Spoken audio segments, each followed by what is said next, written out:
নমস্কার, সুপ্রভাত। আমি আজকে হাজির হয়ে গেছি নতুন একটা ব্লগ নিয়ে। আজ 11ই মে। আমি যাচ্ছি বাতকুল্লায় শনিবার, কারণ গতকাল রাত্রিবেলায় এই আমার ভাইজি, একমাত্র ভাইজি জুজুবুড়ি, যাকে আমি জুজুবুড়ি বলে ডাকি, ও আমায় ফোন করে বললো, জুজুবুড়ি কালকে তো আমার জন্মদিন, তোমার আসা চাই চাই চাই। তো আমি বললাম ঠিক আছে, এত গরমে যাচ্ছি না, পরে তো যাবই। তো বললো আমি কোনো কথা শুনতে চাই না, আসতেই হবে। এবার করলো কি, ওর পিসানকে ফোন করে ও রাজি করিয়ে নিল। তো আমরা ঠিক আছে, পিসানও তো এক কথায় রাজি। তো আমরা চলে এসেছি বাতকুল্লাতে, বেলা 11:30 পৌনে 12টায় পৌঁছেছি। তো তার মাঝে আর ব্লগ আমি কিছু ভিডিও করতে পারিনি। তো ওকে একেবারে খেতে দিচ্ছে, সেই সাজিয়ে দেওয়া হয়েছে, সেই ভিডিওটাই থেকেই তোমাদের সাথে শেয়ার করছি। ওকে দিয়েছে ভাত, 5 রকম ভাজা, শাক, তারপরে ডাল,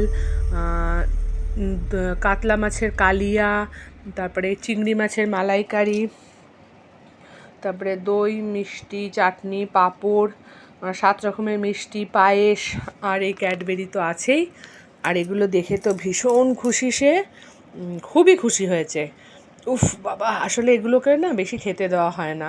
আর এই আজকে জন্মদিনে সেটা ওকে সাজিয়ে দেওয়া হয়েছে, ও যে কী করবে ভেবে উঠতে পারছে না। আর এদিকে ওর সাথে সাথে জুনকেও সাজিয়ে দেওয়া হয়েছে। তবে জুনকে সব ভাজাটা দেওয়া হয়নি এই কারণে, জুনের কিছু কিছু ভাজায় একটু অ্যালার্জি আছে, তো সেই কারণে। তাও আবার মা আর বৌমনি বলছে না, ওকে দিও না, ও আলু ভাজাটাই বেশি পছন্দ করে, ওটাও খুব ভালোভাবেই খাবে। আর আমার মা আশীর্বাদ করছে, মা এবার 2 নাতনিকেই আশীর্বাদ করবে। আর জুন যেহেতু ওর জন্মদিনের সময় ওখানে থাকে না, তো সব সময় মামা মামি বা দাদু দিদা আসতেও পারে না, তো তাই জন্য তারা বলল না, বোনের জন্মদিনে দুজনকেই সাজিয়ে দিই, দুজনেই আনন্দ পাবে, দুজনেই ছোট। তো ঠিক আছে চলো, সাজিয়ে দিয়েছে ওকেও আর কি, বৌমনি সমস্ত কিছু। আর আমার ছোটদা, ওর হচ্ছে জেঠু। এবার এই জেঠু জেম্মার কাছেই ও মানুষ, কারণ জেঠু জেম্মা তো আমরা তো একই বাড়ির মধ্যে সবাই থাকি আর কি। এটা আমার পিসতো দাদা। তো ওই জেঠু জেম্মার কাছেও সারাদিন থাকে, মানে এখন পড়াশোনা শুরু হয়েছে, একটু কমই যাতায়াত পড়ে। কিন্তু একটা ব্যাপার, সেটা হচ্ছে ও যদি কখনো কোথাও যায়, মানে বৌমনি বাপের বাড়ি গেল, সেক্ষেত্রে শ্বশুর শাশুড়ি একটু রাগ হতে পারে, কিন্তু শ্বশুর শাশুড়ির তো হয়ই না, কিন্তু এক্ষেত্রে যার ভাসুর ফোন করে বলে কখন আসছো, কারণ তারা বাচ্চাটাকে ছাড়া থাকতে পারে না একদম। সকালে ঘুম থেকে উঠে এসে আগে ওকে দেখবে, দুপুরবেলায় কোথায় গেল, সন্ধেবেলায় কী হলো, নাহলে সব কিছু ওরা করে। তো এবার আমার আশীর্বাদ পর্ব সেরেছি, সারার পরে ওর পিসান করছে। আর মেয়েও কেমন, পিসানও খুব ভালোবাসে, আর মেয়েও কেমন ঠিক পিসানকে রাজি করিয়ে নিয়েছে। দেখছে পিসিকে আনার যে আসল মালিক তাকেই বলি। দাদা আশীর্বাদ করছে, আমার একমাত্র দাদা, তার একমাত্রই মেয়ে। এবার ওকে আশীর্বাদ করছে, জুনকে করবে, বেশ সবারই দুজনকেই আশীর্বাদ করতে হচ্ছে আর কি। তো কে কখন আগে করবে। আর এই যে আমি রাত 12:30টায় ঠিক হয়েছে আসবো, বৌমনি কিন্তু তখন আমার দিদিদেরকে বলেছে তোমরা কিন্তু এসে যেও, বোন আসছে। তো আমার দিদিরা বললো না, আমি আর দুপুরে যাব না, আমরা রাতে একবারে আসবো। দিদিরাও আসতে চাইছিল না, আমি আসবো না, তো বলছে না ও আসতে পারছে না, আমাদের ছোট বোন, আমরা আনন্দ করব, থাক তোরা। ওই মানে আমার আরও ভাইপোদের এখানে ছেলে মেয়ে আছে, ওরই প্রায় সমবয়সী, তাদের সাথে ওকে কেকটা কাটিয়ে নে। আর তিন্নি রিজু, অর্থাৎ আমার 2 দিদির ছেলে মেয়ে, তো ওরা তো যাচ্ছেই, ওদের সাথে কেকটা কাটিয়ে নিস। তো আমি যখন আসবো ঠিক হলো, তখন আর কি ওদেরকে বৌমনি বললো যে বোন যখন আসছে তোমরাও চলে আসো। তো চলে এসছে, ওরাও আসবে সন্ধেবেলা, এটা দুপুরবেলার পর্বটা। তো সন্ধেবেলায় তিন্নি, রিজু, তিন্নির ছেলে, আমার 2 দিদি, এরা সবাই আসবে আর কি। আর রিজু তো এখানে থাকে না, রিজু এসছে ভোটের জন্য, ওদের ওখানে তো 13 তারিখে ভোট, তো ভোটের কারণে ওরা এসে গেছে। রিজু থাকে সম্বলপুরে, ওখান থেকেও চাকরিতে ছুটি, আর ভোটের জন্য ছুটি তো পাবেই, ছুটি নিয়েও এসেছে। এবার এটা হচ্ছে আমাদের ভাইপো বউ, ওর বৌদি, ও খেতে শুরু করে দিয়েছে, ও আর পাচ্ছে না। এবার জুন আশীর্বাদ করছে, ও বলছে আমার গিফট দে, এটা দে ওটা দে। আসলে আমরা তো এসেই ওকে গিফট দিয়ে দিয়েছি, ওর জন্য আবার গিফট আমাদের ঘর থেকে 3 জনের নামে নামে আলাদা আলাদা করে গিফট নিয়ে যাওয়া হয়, না হলে মানে সব সময় শুধু জন্মদিনে যাচ্ছি বলেই যে দিয়ে দিচ্ছি তা নয়, যখনই আমি যাব না কেন ও জানে জুজুবুড়ির ব্যাগে সব কিছু আছে। ইনফ্যাক্ট ও মাঝে মাঝে জুনকে, মানে হচ্ছে ওর মেয়ে দিদি, তাকে বলে চল চল জুজুবুড়ির ব্যাগের মধ্যে হয়তো একটু চিপস আছে, আমরা খেয়ে ফেলি দরজাটা বন্ধ করে লুকিয়ে লুকিয়ে। এই হচ্ছে ওর জুজুবুড়ির কাছে এই আবদারটাও সবসময় থাকে। আবার পিশান অফিস থেকে যখন আসে, যেদিন অফিস থেকে আর কি এখানে বাতকুল্লায় আসে, তখন বলবে পিশান তুমি আমার জন্য কিছু আনোনি।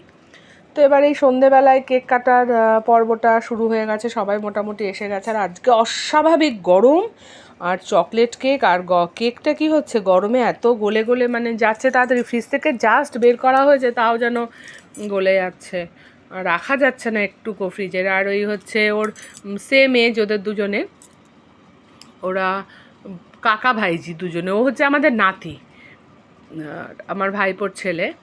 তো এদেরকে নিয়েই বলা হয়েছিল করো, কিন্তু না। আর ওই যে উনি হচ্ছেন আমাদের নাতিবাবু, আমি ঘচুবুড়ো বলি, তিন্নির ছেলে। তো একটা বেলুন আমরা মানে ফোলাতে যখন শুরু করেছি একটা বেলুনও নিয়েছে, ও বেলুন দিচ্ছে আর বলছে আমাকে ফুলাই দাও, আমাকে ফুলাই দাও। তারপর তো ওকে বলা যে না ফুলিয়ে দাও বলো, তারপরে সেই বেলুন দেখছে কেউ ফুলিয়ে দিচ্ছে না, ও নিজে সারাক্ষণ ফু ফু ফু ফু করে প্রায় 1.5-2 ঘন্টা শুধু একটা বেলুন নিয়েই ও কাটিয়ে দিল।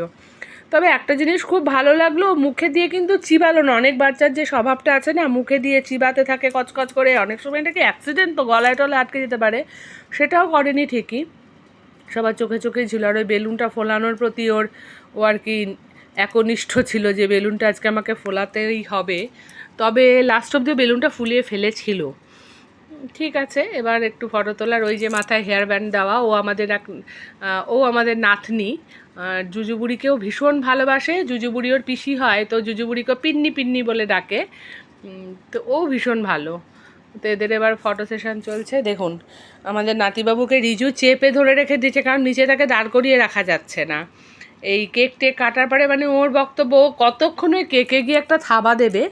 ও চকলেট খেতে ভীষণ ভালোবাসে, ভীষণ, সেই চকলেট যেখানেও দেখতে পাবে। তো ভাবছো ওইটা তো কেক, আর ওই হ্যাপি বার্থডে টু ইউ, যখনই ও দেখবে কাউকে, ওর কারো মানে বার্থডে সেলিব্রেট হচ্ছে, ও হ্যাপি বার্থডে টু ইউ এটাও বলে দেবে। আবার আমাকে জন্মদিনে আমাকে ফোন করেছে, happy birthday to you cake কোথায়? তো ওই ছোটো ছোটো কেকে আমি একটা বাপুজি কেক দেখিয়েছি, ও বলছে এটা না, ও কেক কই, হ্যাপি বার্থডে কেক কোথায়? তো এই হচ্ছে ব্যাপার। এবার এখন ওকে জুজুবুড়ি কেকটা কাটবে, আর ও যে কোথা থেকে এখন ঝাঁপিয়ে আসবে সেটাই হচ্ছে দেখবার বিষয়। ওকে তো চেপে ধরে রাখা হয়েছে, ওই যে আমার ছোট দিয়ে আবার ধরে ধরে নিয়ে এসেছে ওর পাশে, ওই যে ও কাটবে, ও শুরু হয়ে গেছে। ও কেক আর ভীষণ ভালোবাসে, সত্যি কথা, ও খুব ভালোবাসে আর খুব মজা পায়, আনন্দ করে, খায় না কিন্তু খাওয়ার প্রতি ওর কোনো ইয়ে নেই, ওই যে আনন্দে হাততালি দিচ্ছে। সব থেকে ছোটো ও এখানে, প্রতিটা কথা এত স্পষ্ট উচ্চারণ, ওর 2.5 বছর বয়স, কিন্তু কথা শুনলে মনে হবে না 2.5 বছর বয়স ওর। এবার ওই যে ও অস্থির হয়ে পড়ছে যে আমাকে দাও, মানে কেকের ওইটা দাও, ছুরিটা দাও, আমি কেকটা কাটি। আর ও বোধহয় ওই দূরে একটা দেখতে পেয়েছে ক্যাডবেরি, ওটাও নেবে। এবার ছুরি নিয়েছে, এবার ছুরিটা নেওয়ার পরে বৌমণি বলছে যে চলো আমি ধরে কেটে দিচ্ছি, ওর বক্তব্য ছাড়ো ছাড়ো আমাকে দাও, মানে আমি একা একাই কাটবো, এরকম একটা ওর ভাব। এখন কি করা যাবে, ছোট তো না, ওকে দিয়ে একটু কাটিয়ে নেওয়া হলো। এবার ওই কেকটাও সবাইকে খাওয়াবে। আমার বাবা 87 ইয়ার্স ওল্ড, সে বার্ধক্যজনিত অসুস্থতা আর কি, তার ঘর থেকে খুব বেশি বেরোতে পারে না, তো ঘরেই আছে। তাই তার 4 নাতি নাতনি চলে গেছে, আর 4 নাতি নাতনি তার প্রাণ, তারা যা বলবে সে তাই করবে, এত ভালোবাসে। আর 4 নাতি নাতনিও তাই। আর এই ঘরে বসে গেছে এরা কেক খেতে, সবাইকে বসানো হয়েছে ঘরে, কারণ গরম তো ভীষণ, ঘরের মধ্যে বসিয়ে দেওয়া হয়েছে ওদেরকে। ঘরে বসে খাচ্ছে, খাবার থেকে তো ছড়াচ্ছে বেশি, মুখে লাগাচ্ছে, এখানে করছে ওইখানে করছে, এই করছে খালি, সবাই তো ছোট না। আর একজন জলের বোতল, এই ওই সেই। আর আমার মা সন্ধেবেলায় ঠিক কেক কাটার সময়টাতে সে থাকেনি, কারণ তখন সে ঠাকুরকে আরতি করছে। এবার যেহেতু সে আরতি করছে, সে বলেই দিল আমার এই আরতি করার টাইমেই কিন্তু তোমরা কেকটা কাটিয়ে নেবে। আমাদের বাড়িতে কিছু রীতিও থাকে যে মানে এই যে ওর দুপুরবেলায় ওকে পায়েসটা দেওয়া হয়েছে, সেটা সবসময় ভোগ দেওয়া হয় মা কালীর মন্দির আমাদের, তো মায়ের বেদিতে ভোগ দেওয়া হয়, তো মা ভোগও দিয়েছে, নারায়ণকে আজকে সিন্নিও দিয়েছে, দিয়ে পুজো টুজো দিয়ে তারপরে ওকে আর কি ওই সব কিছু দেওয়া হয়েছে দুপুরবেলা, আবার সন্ধ্যাবেলাতেও তাই। আর তারপরেই শুরু হয়ে গেছে ফুচকা খাওয়া, ফুচকা পার্টি। কারণ জুন তার দাদাভাইয়ের কাছে আবদার করেছে ফুচকা খাবো। দাদাভাই যেহেতু এখানে থাকে না, তাই দাদাভাই দুই বোনকে আর মাসানকে নিয়ে চলে গেছে ফুচকা আনতে। দিয়ে আমাকেও বলেছিল, আনলাম না, আমি আর যাবো না, তোরাই থাক। তো সেই ফুচকা নিয়ে চলে এসছে বাড়িতে, কিনা দই ফুচকা হবে। আর এদিকে দুপুরের খাবার, আমাদের সন্ধেবেলার খাবার ছিল লুচি, চানা, পায়েস, মিষ্টি, আর তার সাথে দই ফুচকা। এটা কি যে কী যাবে কি হবে জানি না। চলো এই ফুচকা খেতে খেতে আজকের এই ব্লগটা আমি শেষ করব। তবে তোমাদের ভালো লাগলে শেয়ার করো, লাইক করো।